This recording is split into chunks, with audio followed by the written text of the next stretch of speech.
Hello everybody and welcome. This is going to be a critique of Admiral Price's most recent video that claims that fast Total War battles are more tactical and or better. I believe that his opinion stems from a complete misunderstanding of what strategy and tactics is, a complete mischaracterization of what older Total War games are, and finally a complete misunderstanding of how people derive satisfaction from playing Total War. So let's get started, shall we? First, definitions.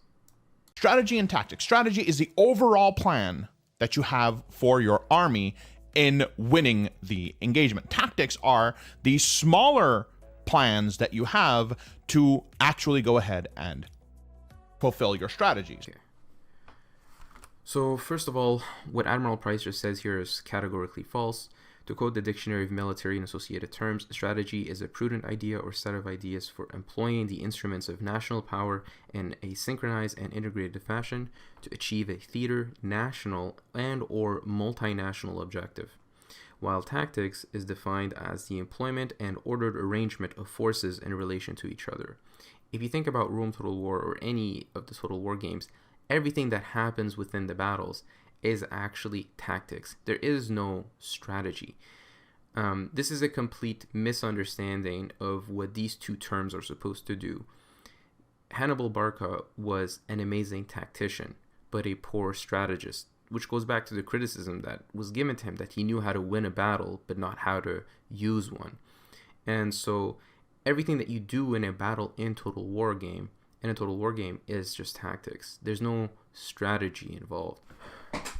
Admiral Price then goes on to say eloquently that fast battles are where units move pretty fast and units kill pretty fast or rout pretty fast.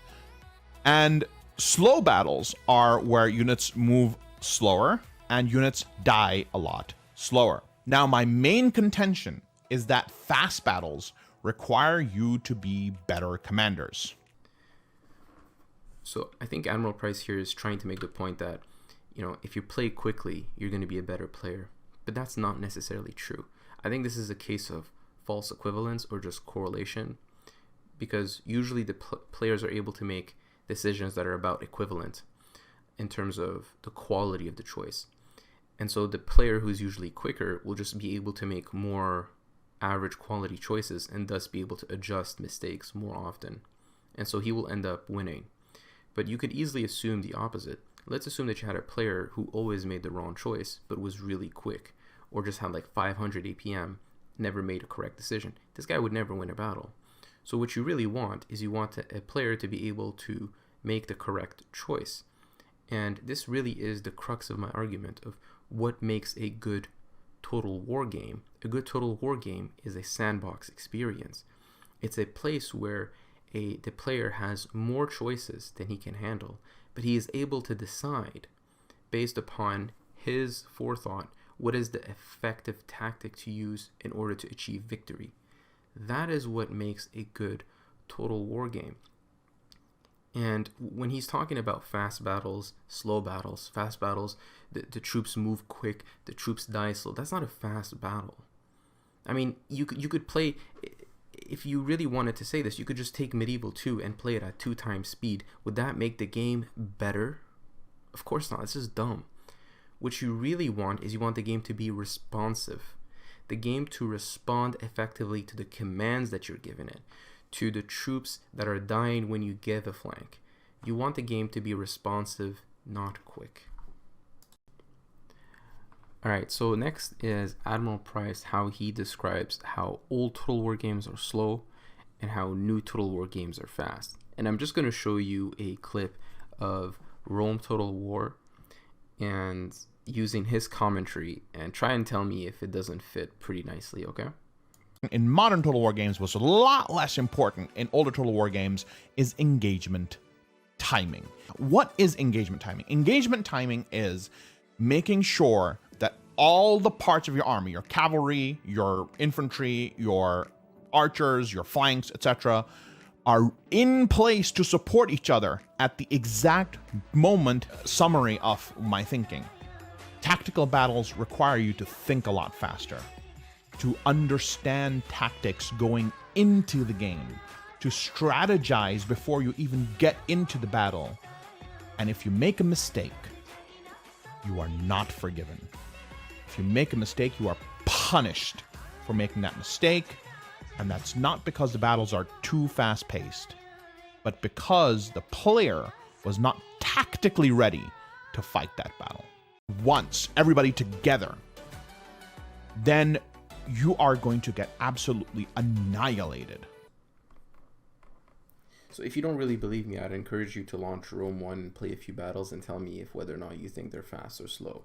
There's a lot of positioning that's involved, but in terms of the quickness and decisiveness of the engagement, they go by actually pretty quick.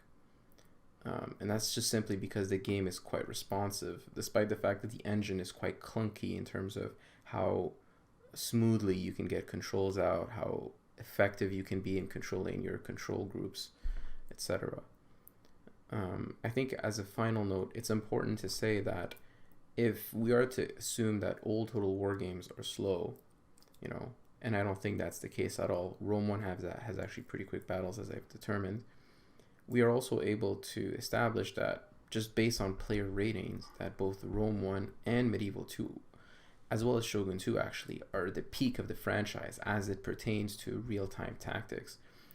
Players, for whichever reason, and there are many, I'm sure, have all been able to come to the conclusion that these three games are overwhelmingly positive, that they give a good, satisfying experience, and CA hasn't been able to recreate these without controversy in their subsequent or their other titles. And I think this is where our discussion should be focused on. Why is it that Total War games haven't been able to replicate the success or the effectiveness or the I guess you could say the beauty that you get from playing Rome 1, Medieval 2, and Shogun 2 in these other titles? And in my opinion, it's because player choice is severely limited in other titles, and there are many reasons why that is the case.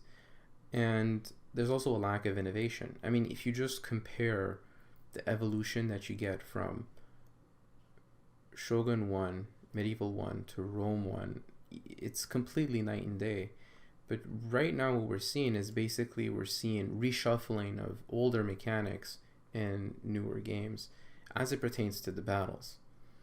You could say that the utilization of magic and the use of monsters is a new thing, but I would beg to differ. In fact, magic are just abilities, right?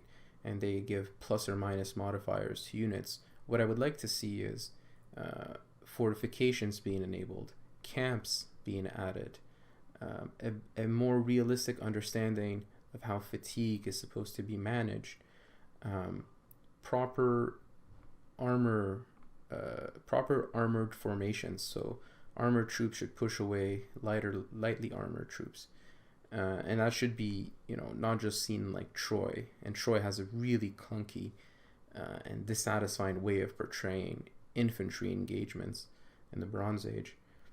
So I think that just the lack of innovation has really kind of gutted and sort of fixed Total War in this place. And that's really why I think in some part Warhammer has been so successful, because Warhammer is a breath of fresh air where CA has been able to add a few new things that we haven't seen before. But if they really just put in more effort into diversifying the amount of options that you would get in terms of the choices that are available to the player in battle, I think you would get better satisfaction. So thank you all for watching, and I'll leave the rest of my commentary on this battle that I just played, and I hope you all enjoy it. Take it easy. Bye.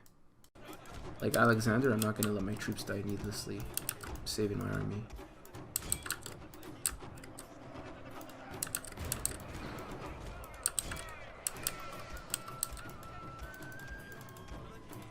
Look at this guy. Right where I left him, bro.